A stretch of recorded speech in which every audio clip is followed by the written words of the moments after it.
Hi guys, so for today's video, i-demo kung paano tayo mag-ID copy dito sa model na Epson L5390.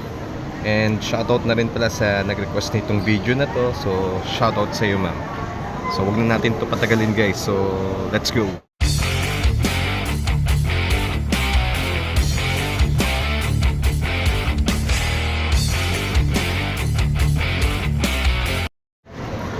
Okay, syempre, so first step na gagawin natin, i-power on natin sa printer. Ayan. Then automatic naman guys, so makikita natin kagad sa pinaka LCD panel niya is yung copy. Okay lang natin yung copy. Then more. Okay lang natin din. Then dito guys, so para mapuntahan natin links, so click lang din natin uli yung okay. Then arrow down para mapunta tayo dito sa settings. Yan. So ito yung pinaka-copy settings natin. Ayan, sorry, lapit ko lang konti. Ayan, so hanapin natin yung ID card copy. Ayan, so okay lang natin. Then on natin. Ayan. So meron tayong dalawang layout. So isang vertical then horizontal. So unahin natin si vertical. Ayan, so vertical natin, okay. So check natin kung ano yung magiging layout kapag nag-copy tayo. Ayan. Then back lang uli natin. Ayan. Then open natin yung pinaka flatbed ng printer. Ayan. So i-position natin yung ID natin. Ayan. So for example, ID to guys. So dito natin siya ipo-position. Ayan. So ito yung arrow guys. Ayan, then nakaganto siya. Ayan. Then close natin. Ayan. So balik tayo dito guys. Ayan. So yung pinaka-start natin para mag-copy siya is eto, click lang natin to guys. Ayan. Then start.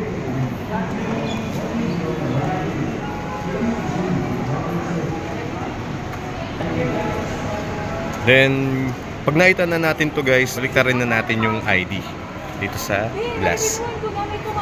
So, same area din, same position pa rin guys. So, eto siya.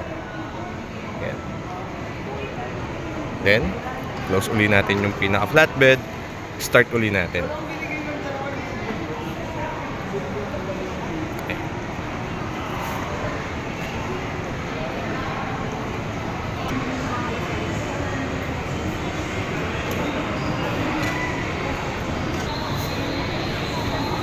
Ito guys yung layout nung ano natin, kinapi natin ng naka-vertical. Yan. So para naka-portrait siya. Ngayon gagawin naman natin yung vertical naman. Ay, horizontal pala, sorry.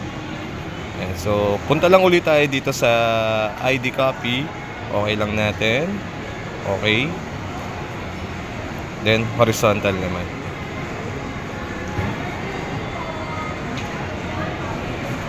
Yan. Then back lang natin ulit. Then sa horizontal guys, so yung pinaka position ng pinaka ID natin is nakaganto. Yan. So lagay lang natin siya sa center. Yan. Para naka-center lang din yung pinaka output once na nag-print siya. Yan. Then same lang kanina, start lang natin para mag-copy na siya. Ayan, isa pa.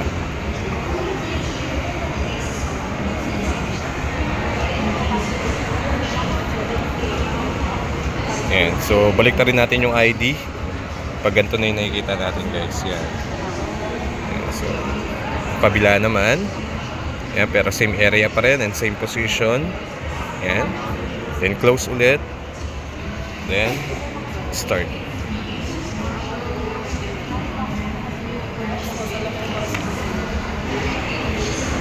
So ito guys yung pagkakaiba nung vertical tsaka dun sa horizontal. Ayan. So ito yung output ng vertical. Ayan. Then ito naman yung sa horizontal. Ayan. So, yun lang guys. So, kung nagustuhan nyo itong video na to, pa-like and share and subscribe na rin. Thank you.